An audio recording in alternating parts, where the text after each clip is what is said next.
1 Corinthians 12:13.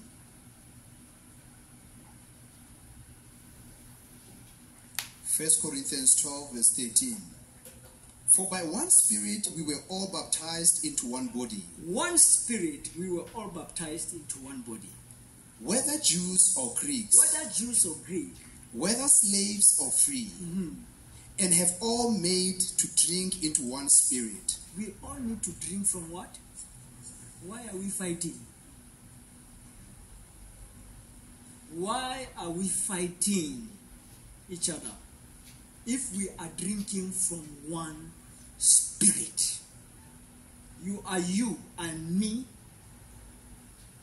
and myself, you are yourself. Why are we fighting each other when we drink from what? One Spirit. Verse 14. For in fact, the body is not one member but many. Verse 15. If the foot should say, because I'm not a hand, I'm not of the body, is it therefore not of the body? Verse 16. Go back to 13 again with NIV. For we were all baptized by one Spirit, so as to form one body. As to form one body. Why are we fighting? This is another second principle after renewing your covenant. Yes, some of us, you here, you have covenant, but it has to be renewed. You renew your driver license this year. Your days and the covenant must be renewed from time to time. You need bigger blessing, renew the covenant. Read it again. For we were all baptized by one Spirit, so as to form one body. As to form one body.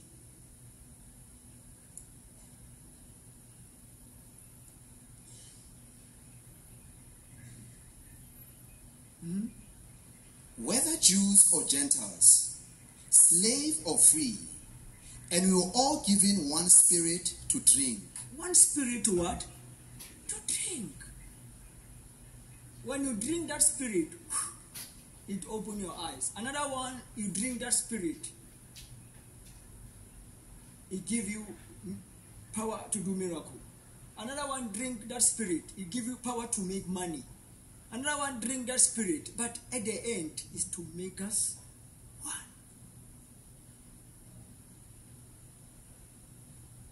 You drink that Spirit, it gives you great faith. You drink that Spirit, it gives you healing. But one Spirit, when he enter, he choose which area he wants to operate. And he look at the location you are in, the area you are in, and the surroundings spiritually, environment you are in. See, now when you want to compete with everybody, you have forgotten your location.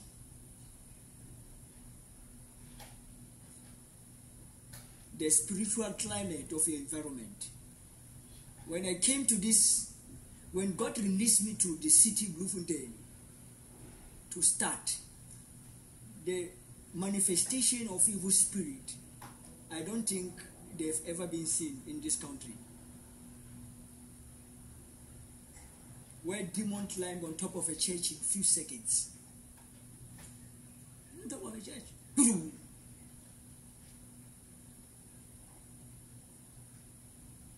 Telling me that you are delivering her.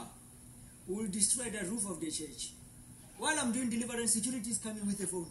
They want to give cell phone. Hello. Say the roof of the church is falling. This church, this roof, everything is documented, camera. And then I want to come with issue of prophecy, then I want to be a prophet here. Your location has to do with what God is invested in you.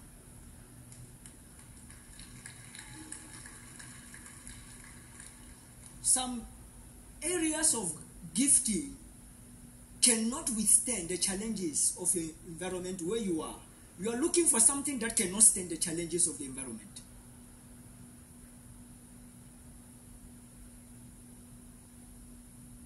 Then that time, we want to erect a tent. It took 2 days to erect a tent of the size of this church. The wind was for 2 days non-stop. We all know that when there's wind, when it goes to night, just what? It will subside. When they start holding the poles for tent, it starts throwing the tent out. Then on the second day, a man from the contractor erecting tent, they went to try to. The wind blew the men with the tent up. The men flew. And he came down and he hit the ground. Immediately he hit the ground, he stood up and ran for his life. We have a railroad here. He was going that direction.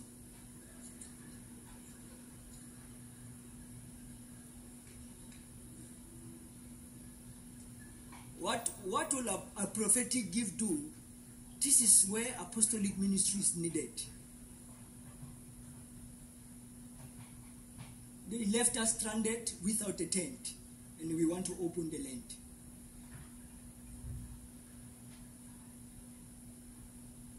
Then I went to Nigeria. The prophet said, you go to Nigeria, you go for prayer line.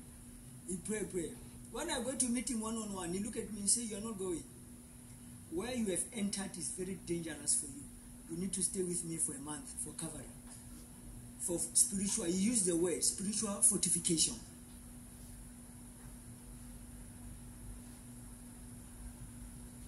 Then I stayed. Everybody's expecting me to come. Pastor, I went to Nigeria. They saw Pastor Emmanuel T. Pastor is not coming. Second week, third week. Pastor has been told that you are entering a dangerous territory in the kingdom of Satan. You need to remain for spiritual fortification, or else you will not survive.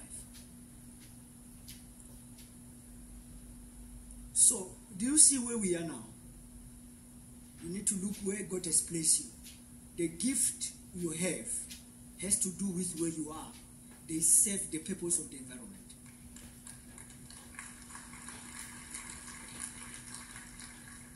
Never look. Maybe by the time you have fulfilled the assignment and overcome, many gifts start operating because you are done. When you become obsessed, you want this one. You are looking for something that cannot help you to stand the challenges of that area. So do you see purpose in our ministry, our business, our church? That's purpose. Area where never struggle to prophesy, to heal. No. You need to be worried about your covenant with God. The rest follow.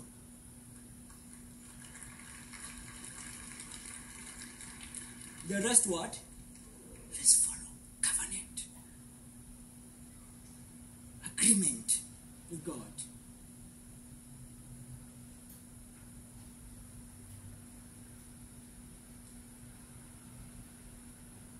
Then, at that time, each time I go for prayer, when you go for prayer, you go to kneel down. You pray. Each time I kneel down, I pray, I see vision. Every day, once I close my eyes like this, I see vision. Now, this grace, as time passed by, it's not happening anymore. But do you see the purpose it was serving at that time? Sometimes when I'm sitting in the office, I will just see a whirlwind coming here with a naked woman. Says, I'm Jezebel.